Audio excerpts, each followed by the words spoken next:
carburetors. I mean, they eat everything. I'm calling them carburetors. Or like Carol says, carburetors. You know, or there's Derek, fuel succulators. Carburetors, 85 horsepower carburetors. These are pretty simple. There's only two jets, like the bottom one down here, and then you take that one out, and then you get to the other jet. So, I mean, you can take the Welch plug out if you want to. You know, if you got a problem with it, just do it later. I guess you got a pretty good shot if you blow a lot of air up in there. And that cleans it pretty good. I mean, but anyway, carburetors. Yes, carburetors. These here are carburetors. Let me say it one more time. These are carburetors. Or Derek says fuel succulators. Or carburetors from Cody Bass. Or just carburetors. I don't know. I think Derek says that too. Anyway, they're all pretty funny. Thanks for watching. Just keeping it going. So I got that one to do, to, you know, look at.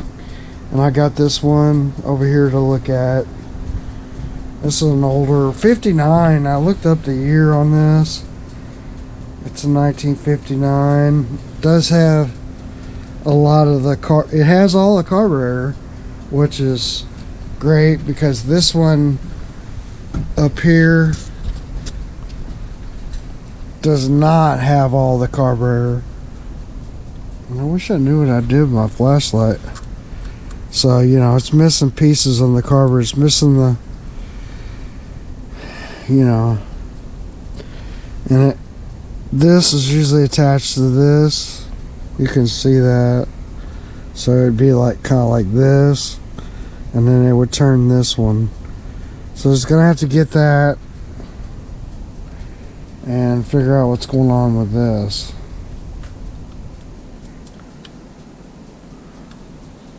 So I have to take that off. It's like 4 screws or something, and this whole thing comes off. But then you gotta make sure you can get your plugs off of there, because they like to frickin' put it right there. So you gotta take that off to get, or you gotta bend these tabs. You gotta bend those tabs to get these spark plug wires out. Then you gotta undo that and undo these bolts and get this kind of out of the way so you can feed the spark plug. It is kind of a pain, so I don't know. We'll figure it out. You can do some of it. You can disconnect it, see if you got, you know, I can work on it here, I guess, a little bit to see if I can figure out if any of that stuff is good. I'm wondering if the condensers are bad. The points and condensers, see if the coils are good, or which one, or if it's all bad. Who knows? Who knows? I guess that's the only thing bad about doing an ignition system is you gotta check each coil, check each condenser, look at the points, and then, you know, but I got a meter to check the condenser, and we could check the coil and see what the resistance value is. Anyway, it's kind of cold outside. I got the bolt back on so I can turn the engine. And if you look inside here, you can see where the wrong spark plug hit the piston. Well, the good news is it did mark it, but it didn't damage it. So that would be bad. So our key is pointing basically like this way. And if we look at our flywheel, there's our key. So it's like right here. It's probably not total top dead center. Top dead center is probably like if this was, I don't know if I'm showing this good. So we can see our keyway. So if this is probably top dead center is maybe more, a little bit more this way. Yeah, you can kind of feel it, I think. Hopefully. Yeah, see, we're still top dead center. So gives you a good indication, because your keyway is that direction. The magnet is right here. You can see, so this should be our number one. Well, they weren't. They were flopped. Second thing is, you could take this screw out, and then that removes your condenser.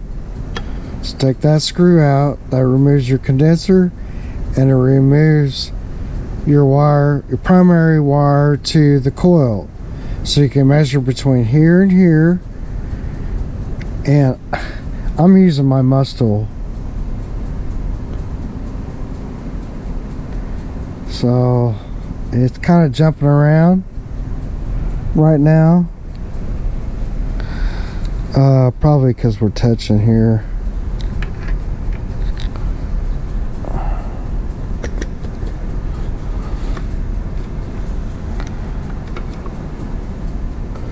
So I got no ohms.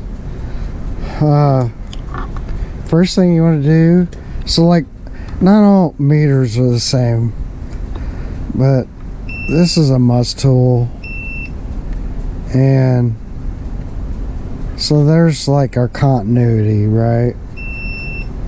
We're good there. And anyway, this is our primary side, so we got continuity. Now I've got just this little thing that I use a lot of times, but it's just a wire and it's plugged up in there. It just makes it easier.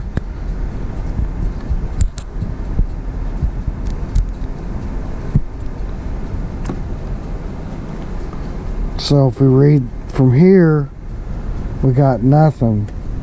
And if I select my different settings, they're very, very slight capacitance, no ohms, it's on auto.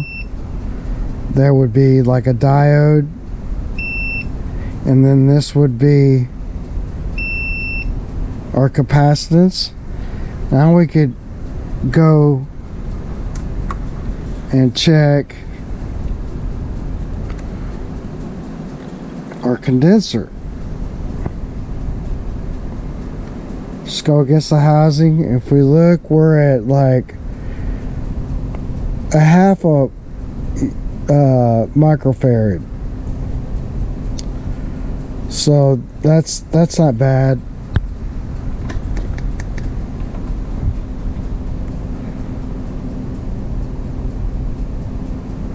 Yeah, half a microfarad, and we could do it the other way too. You know, you could do, I could set it up. This would be, you know, to your ground side to here. Still gonna have some capacitance. So a little higher,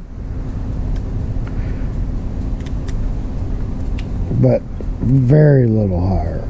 All right, so then, okay, so that coil I think is bad because we have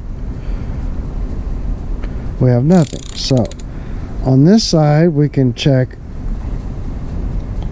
now, like this would be our coil wire,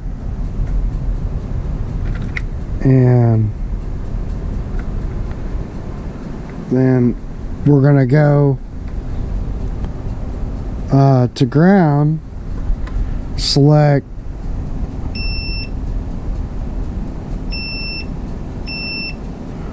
our continuity setting, so we'll hear the beep. So that side's good. Now we're gonna go from that side. I'm sorry, I was already there. We're gonna read our ohms. So we're gonna connect to here.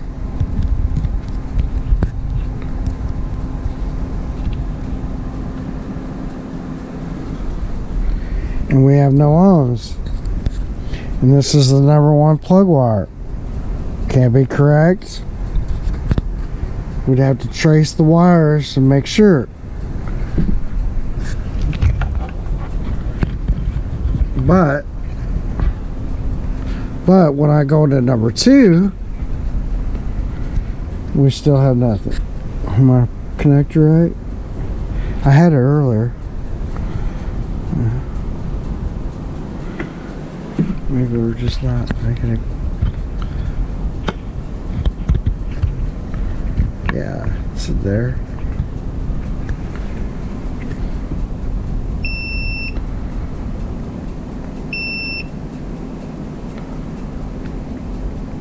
It's on the wrong setting.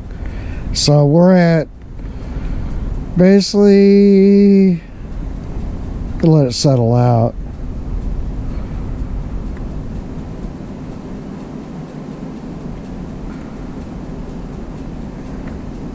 Somewhere around 196K.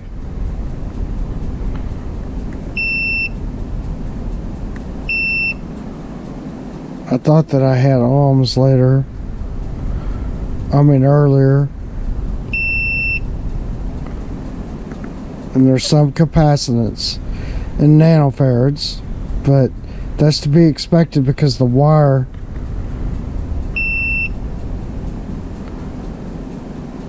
and then somewhere around 176 ohms.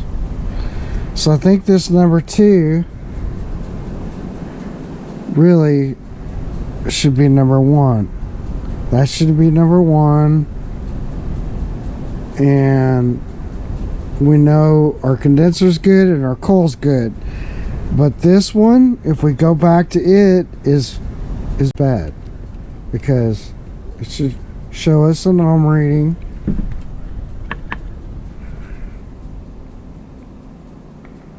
Yeah, mega ohms.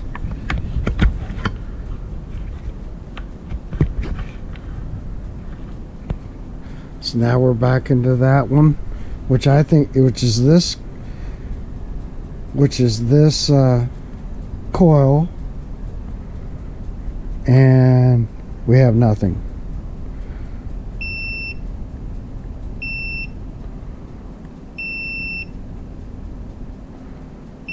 Very little capacitance. It's like reading off the chart, so it's a bad coil.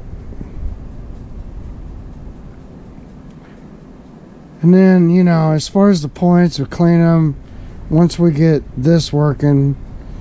You know, it's odd because I don't remember that there was fire on either one, so, but that's what I know, and should give me someplace. We know at least these are wrong, because this should be on the number 1, and this should be number, so if you just mark them, it'd be the easy way to do it. Like I marked this, put 1, 2, and then, you know, you'd know. But that's gonna have to come off in order to change out a coil, so we'll have to do that first. Take that off, and then might as well just take it off, put new spark plug wires and boots, and you know, even though these are kind of okay, we don't know. I mean, we could keep them. It's really up to them.